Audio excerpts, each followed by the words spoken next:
میں مسیح کی زندگی بسی ہوئی ہے، لیکن اس کے ساتھ ہمیں جسم کے کاموں کا ایک پیمانہ ہے جو اناج کو چھپاتا ہے یا مسیح کی زندگی کی مٹھاس کو ہمارے آس پاس کے لوگوں سے چھپاتا ہے۔ اور ہمیں بھوسی کو الگ کرنے کی ضرورت ہے جو کہ ہم میں مسیح کی زندگی کو نمایاں ہونے سے روکتی ہے۔ بھوسی کو الگ کرنے کا مطلب ہے جسم کی سرگرمیوں اور کاموں کو کاٹنا یا ختم کر دیا جائے۔ پھٹکنے کا عمل آسان نہیں ہے، اس میں اناج کو ہوا میں پھینکنا پڑتا ہے۔ یہ ایک بہتر روحانی مشق ہے جو خود خداوند یسوع نے ایماندار کی زندگی میں انجام دی ہے، اور اس عمل میں خداوند ایماندار کو ہر طرح کی اندرونی اور بیرونی ناپاکی سے پاک کر رہا ہے، ہر اندرونی جسمانی سرگرمی سے، تاکہ مسیح بہتر طور سے نظر آ سکے۔ خداوند اناج کو پھینکتا ہے، ہوا بھوسی کو اڑا دیتی ہے اور اناج دوبارہ زمین پر گرتا ہے، اور ایماندار کی زندگی میں اتار چڑھاؤ اور تربیت ایماندار کو بلوغت کے درجے اور پاکیزگی کے اعلیٰ درجے پر لے آتا ہے۔ یہ خداوند کا کام ہے۔ یہ ہماری زندگی کے بدتر حالات کے بارے میں بات کرتی ہے اور راہ تربیت کے دوران روح کی الجھنوں کی بات کرتی ہے۔ ایک ایماندار تربیت کے دوراہے میں خداوند کے سلوک کو نہیں سمجھتا، اور ایماندار بہت سے سوالات کرتا ہے، جیسے کہ خداوند کیوں، میں ہی کیوں، اور کب تک؟ یہ تمام تخلیق ایک واضح جواب کے ساتھ طویل عرصے تک چل سکتی ہے، تاہم اس کے پیچھے خداوند کی حکمت ہے، اور کب اور کیوں وہ ہمیں پاکیزگی کے درجے پر لے آتا ہے۔ صحیح۔ بھائی اسحاق جو کے کھلیان کی طرف جاتے ہوئے نومی نے روت کو کیا ہدایات دیں؟ یہ ہدایات بہت ہی اچھی تھیں، اور یہ جاننا بہت زبردست ہے کہ روت نے ان وہ پر فرمانبردار سادگی تھی۔ سے عمل کیا۔ وفادار ایماندار بابرکت ہے، اور وہ جو تیزی سے سیکھتا ہے۔ تیسرے باب کی تیسری آیت میں نومی اسے کہتی ہے کہ تو نہا دھو کر خوشبو لگا اور اپنی پوشاک پہن کر کھلیان کو جا، اور جب تک وہ مرد کھا پی نہ چکیں تب تک تو اپنے تائیں ان پر ظاہر نہ کرنا۔ اور اس سے تھوڑا آگے ہم یہ پڑھتے ہیں کہ جب بوئز کھا پی چکا اور اس کا دل خوش ہوا، اور جب اس کا سامنا روت کے ساتھ ہوا، تو میں کہوں گا کہ بوئز مسیح کی خوبصورت علامت ہے۔ اور مسیح نے اپنے کھانے کے بارے میں کہا، میرا کھانا یہ ہے کہ میں اپنے بھیجنے والے کی مرضی کے موافق عمل کروں اور اس کا کام پورا کروں۔ اور پیالے کے بارے میں کہا، جو پیالہ مجھے مسیح نے دیا، کیا میں اسے نہ پیوں؟ اور مسیح کے بارے میں لکھا گیا کہ جس کا دل صلیب کے کام کرنے کے بعد خوش ہوا، جس نے اس خوشی کے سامنے جو اس کی نظروں کے سامنے تھی صلیب کا دکھ سہا۔ ان چیزوں کی بنیاد پر ایماندار مسیح سے منسلک ہوتا ہے، اور یہ پردیسی، موابی اور ہر ایک گناہگار کے لیے ممکن ہو سکتا ہے جس نے کھایا پیا اور اس کا دل خوش ہوا۔ صحیح۔ ناظرین، ہم ایک چھوٹا سا وقفہ لیں گے اور پھر مہمانوں کے سوالات کے ساتھ حاضر ہوں گے۔ ہمارے ساتھ رہیے۔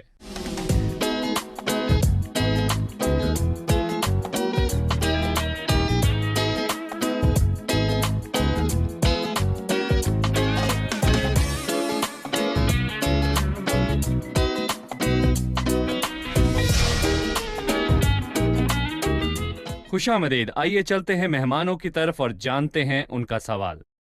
میں جانتا ہوں اس حصے سے متعلق بہت سے سوالات ہیں، کیجیے۔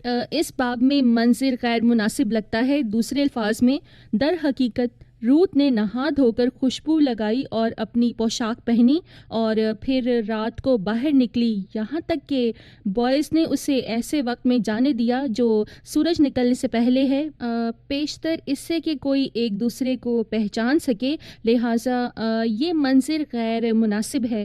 مجھے یہ کہتے ہوئے بھی شرم آتی ہے کہ اس طرح کی تفصیلات میری بائبل مقدس میں پائی جاتی ہیں۔ ایک اہم سوال ہے۔ اس سوال کی تفصیلات اور اہمیت کیا ہے؟ بے شک ایک جوان عورت کے لیے کسی شخص سے شادی کے لیے کہنا غیر معمولی بات ہے جو معمول کے مطابق نہیں، تاہم یہ ایک خاص معاملہ نظر آ رہا ہے کہ وہ ایک جوان مرد کے ساتھ بات نہیں کر رہی، وہ ایک قریبی رشتہ دار کے پاس جا رہی ہے تاکہ اس کا حل تلاش کرے۔ روت نے شریعت کی پیروی کی اور خود کو ٹھیک طریقے سے چلاتے ہوئے فرمانبرداری کا راستہ بنایا۔ وہ چھڑانے والے رشتہ دار کے پاس گئی، اور جب وہ بوئز کے پاس پہنچی تو اس کے ساتھ اخلاقی معیار کے ساتھ برتاؤ کیا گیا۔ اس نے نومی کی ہدایت کی پیروی کی اور فرمانبرداری کی جو اس کے لیے برکت کا سبب بنی۔ ہم بوئز کے ساتھ کسی بھی غیر مناسب سلوک کے بارے میں نہیں پڑھتے ہیں۔ اسی طرح بوئز ایک معزز شخصیت تھا اور عمر میں بڑا تھا۔ عمر کے لحاظ سے وہ روت کے باپ کی طرح تھا اور گزشتہ ابواب میں اسے اس نے بیٹی کہہ کر بلایا۔ روت بھی باعزت تھی۔ وہ ایک سادہ عورت تھی اور بہت صاف دل تھی اور فرما بردار تھی۔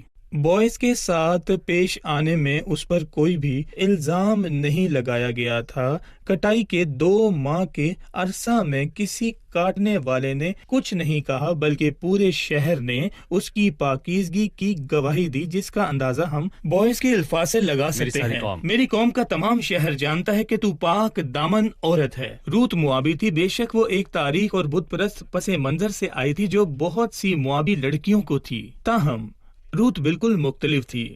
اس کے معاملے میں خدا کا فضل ثبوت ہے۔ وہ باعزت، با ادب مظاہرہ کرتی تھی اور اپنے طرز عمل میں نیک غور و فکر کرنے والی شائستہ عورت تھی۔ بوئز کے پاس جانا فرما برداری کے عمل کے سوا اور کچھ نہیں تھا، لہٰذا بوئز جیسے معزز شخص سے ملنے کے لیے وہ نہا دھو کر بہتر سے خود کو پیش کر سکے۔ ہمیں اس کہانی میں دیے گئے روحانی اسباق کو اور معنی لینا حاصل کرنے کے چاہیے، لیے، کیونکہ بائبل صرف ہماری تفریح کے لیے کہانی بیان نہیں کرتی، بلکہ روحانی اور اسباق اور معنی حاصل کرنے کے لیے دی گئی ہے۔ لہذا ایک ایماندار کے لیے یہ بیان کہ خود کو دھونے کا مطلب ہے نئے سرے سے پیدا ہونا، یعنی میں گناہ میں اور بہت ساری بری عادتوں میں رہ رہا تھا، لیکن مسیح سے ملنے کے بعد میں نہایا اور پاک ہوا۔ میرے ماضی کی بدکاریوں کے ساتھ اپنا تعلق ختم ہو گیا ہے۔ یہ تجربہ کیا ہے کہ پرانی چیزیں جاتی رہیں اور وہ نئی ہو گئیں۔ دیکھیں، ہر چیز نئی ہو جاتی ہے جب آپ خدا کے ساتھ وفادار ہوتے ہیں۔ ہر ایماندار ایک بار نہانے کا تجربہ کرتا ہے تاکہ وہ خداوند کے ساتھ رفاقت رکھنے کے لیے خود کو پاک اور صاف رکھ سکے۔ خداوند نے کلام کی تاثیر کو یہ کہہ کر بیان کیا کہ اب تم اس کلام کے سبب سے جو میں نے تم سے کیا ہے پاک ہو۔ پالوس نے بھی افسیوں کے 5ویں باب میں 26ویں آیت میں خداوند کی کلیسیا کو پانی سے صاف کرنے کے بارے میں بات کی ہے۔ اس کو کلام کے ساتھ پانی سے غسل کر دے اور یہی صاف بات کر کے خداوند نے مقدس پترس سے بنائے۔ کہی جو نہا چکا ہے اس کو پاؤں کے سوا اور کچھ اور دھونے کی حاجت نہیں۔ پاؤں دھونے سے مراد ہے رویے، سوچوں اور زندگیوں کو کلام کے ذریعے پاک کرنا۔ یہ روزانہ جاری رہنے والا عمل ہے اور یہ تجربہ روز کر سکتے ہیں، جیسے کہ کلام مجھے پاک صاف رکھتا ہے۔ صحیح بھائی اسحاق، ہم سمجھ گئے ہیں کہ خداوند کی رفاقت میں رہتے ہوئے ایماندار کی صفائی میں کلام کا کردار دھونا ہے۔ تو پھر دھونے سے کیا مراد ہے؟ روح القدس کے مسا کا تجربہ ہر ایماندار کرتا ہے، جس کا ذکر پہلے یوحنا کے 20ویں باب میں کیا گیا۔ تم کو تو اس قدوس کی طرف سے مسا کیا گیا ہے اور تم سب کچھ جانتے ہو۔ روح القدس کا کام مسیح کی زندگی کو ظاہر کرتا ہے، اور مسیح نے روح القدس کی بات کرتے ہوئے کہا وہ میرا جلال ظاہر کرے گا، اس لیے کہ مجھ ہی سے حاصل کر کے تمہیں خبر دے گا۔ اور یہ روح القدس ہے جس سے ہم مسیح کی خوبیاں اور کردار ظاہر کر سکتے ہیں، کیونکہ روح القدس کے ذریعے مسیح کی زندگی ہم میں سکونت کرتی ہے، اور جب روح القدس کام کرے گا تو مسیح کی خوبیاں ظاہر ہوں گی۔ ان کا ذکر غزل و غزلات میں کیا گیا۔ تیرے عطر کی خوشبو لطیف ہے۔ لہٰذا جیسے نہانے سے پسینے اور جسم کی ساری بدبو ختم ہو جاتی ہے، بالکل، اور روح القدس کا کام میرے اندر مسیح کی خوبصورت اور روح میرے اندر سے جسم کے کاموں کو ختم ظاہر کرتی کرتا ہے۔ ہے۔ بھائی جب نومی نے روت کو نہانے اور مسا کرنے کی ہدایت کی تو اس نے اسے اپنے کپڑے پہننے کو کہا۔ لباس سے کیا مراد ہے؟ لباس زبردستی کی طرف اشارہ کرتا ہے۔ یسایہ 61:10 میں لکھا ہے کہ اس نے مجھے نجات کے کپڑے پہنائے، اس کی راست بازی کے خائط سے مجھے مبلس کیا۔ یہ بھی لکھا ہے کہ مصرف بیٹے کے باپ نے حکم دیا کہ بہترین لباس لا کر توبہ کرنے والے بیٹے کو پہنایا جائے۔ جب ہم مسیح پر آتے ہیں تو وہ ہماری راست بازی بن گیا۔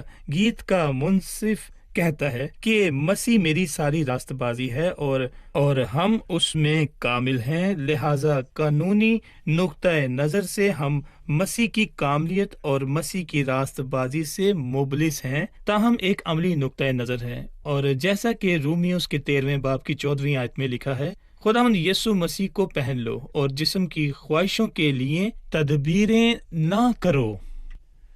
لباس بہت دور سے دیکھا جاتا ہے، اس کا مطلب یہ ہے کہ ہر کوئی دیکھے گا اور وہ شخص اپنے طرز عمل، گواہی اور الفاظ میں مختلف ہوگا۔ ہم قسط کے اختتام پر پہنچ چکے ہیں۔ خدا کی مرضی سے اگلی قسط میں ہم اپنی بات کو جاری رکھیں خدا گے۔ آپ کو شکریہ۔ برکت دے۔ دیگر مہمانوں کا بھی شکریہ۔ اگلی قسط میں آپ سے پھر ملاقات ہوگی۔ أنا محتاج لمسة روحك تغيرني، أنا محتاج يسوع دمك يطهرني، أنا محتاج لمسة روحك تغيرني، أنا محتاج يسوع دمك يطهرني، وأنا لما هاجي وأشوفك واشوف اسمي على كفوفك بتفك الأسر وحقك بيحررني، وانا لما هاجي واشوفك واشوف اسمي على كفوفك بتفك الأسر وحقك بيحررني.